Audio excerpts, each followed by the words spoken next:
नमस्ते सदावत्सली मातृभूमि, जय हिंद दोस्तों।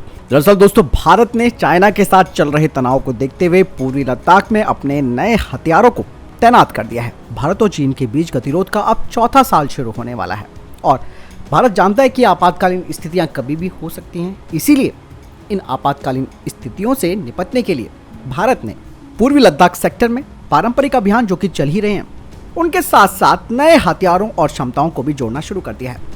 दरअसल दोस्तों, अभी हाल ही में 14,500 फीट की ऊंचाई पर न्योमा सैन्य स्टेशन पर भारत ने दुश्मनों से निपटने के लिए और अपनी उपस्थिति को और मजबूत करने के लिए सेना में शामिल किए गए नए हथियार प्रणालियों और उपकरणों का परीक्षण किया।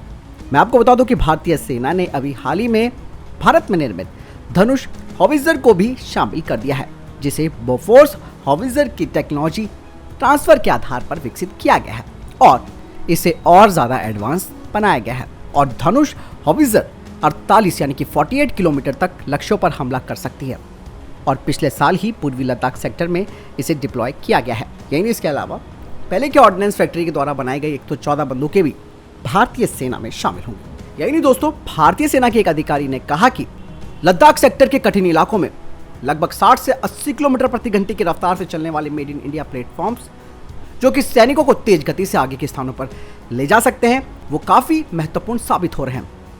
और ये वाहन है M4 क्विक रिएक्शन फोर्स वाहन, जो कि युद्ध के लिए तैयार 10 सशस्त्र सैनिकों को LAC के साथ आगे के स्थानों पर ले जा सकते हैं।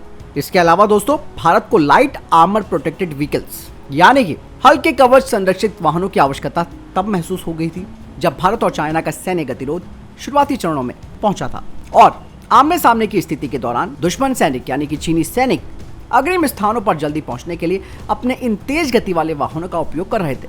और इसी को देखते हुए भारतीय सेना ने M4 क्विक रिएक्शन फोर्स वाहनों को पिछले साल शामिल करना शुरू किया।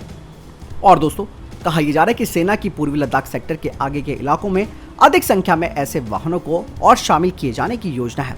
2020 के सैन्य गतिरोध के बाद ऑपरेशनों को अंजाम देने में मदद के लिए उपकरण खरीदने के लिए भारत सरकार ने एक आपातकालीन वित्तीय शक्तियां दी थी, जिनका इस्तेमाल करते हुए सेना ने बड़ी संख्या में ऑल टेरन वाहनों को भी शामिल किया है।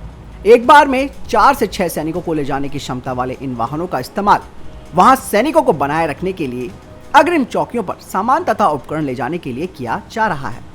इसका इस्तेमाल सैनिकों को उन स्थानों पर ले जाने के लिए भी किया जा सकता है जहां आपातकालीन स्थितियों से निपटने के लिए सैनिकों को अपने उपकरणों के साथ तेजी से तैनात करना पड़ता है। और इन स्वदेशी वाहनों ने अत्यधिक ऊंचाई वाले क्षेत्रों में अपनी काम करने की दक्षता दिखाई है, जिसमें कि वो जगह यानी कि वो स्थान भी शामिल है जहां 2020 में शुरू हुए गतिरोध के बाद पहली बार सैनिकों को तैनात किया गया। इसके अलावा दोस्तों, सेना की लिस्ट में निगरानी उपकरणों को भी मजबूत किया जा रहा है, क्योंकि टाटा राजक प्रणाली को फोर्स में शामिल किया जा चुका है, जो कि 15 किलोमीटर से अधिक दूरी से इंसानों तथा 25 किलोमीटर से अधिक दूरी से वाहनों का निरीक्षण कर पता लगा सकता है। नए उपकरण सेनाओं को LAC के पार विरोधियों की गतिविधियों पर नजर रखने में भी मदद कर रहे हैं। सेना पूर्वी लद्दाख सेक्टर में मेड इन इंडिया K9 वज्र सेल्फ प्रोपेल्ड हॉविट्जर को भी शामिल करने की योजना बना रही है। और दोस्तों, पिछले कुछ सालों में इनका यहाँ पर सफलतापूर्वक परीक्षण भी किया गया है। सेना को ऐसी कम से कम 100 से अधिक बंदूकें मिल सकती है, जिनकी आपूर्ति लार्सन एंड टूब्रो के द्वारा अपने हजारा प्लांट से की जाएगी।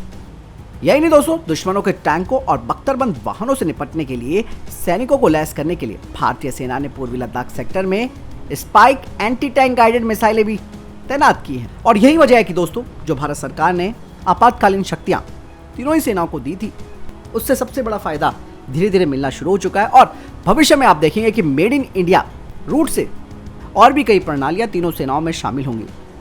तो तैयारी भारतीय सेना ने पूरी तरीके से कर ली है। ये वो हथियार और उपकरण हैं जिन्हें स्वदेशी तौर पर तैयार किया गया है, जो कि पूर्वी लद्दाख में काफी फायदेमंद भी होंगे अगर किसी भी तरीके की युद्ध की स्थिति आती है। तो आपको क्या लगता है इस बारे में, और कौन कौन से स्वदेशी हथियार यहाँ पर तैनात किए जाने चाहिए, कमेंट सेक्शन में लिखकर जरूर बताइएगा। दूसरी सबसे बड़ी बात यहाँ पर मैं और बोलना चाहूंगा कि लद्दाख यानी कि पूर्वी लद्दाख का जो टेरन है वो बिल्कुल अलग है। वहां पर जो हथियार चाहिए वो उसी स्तर के होने चाहिए।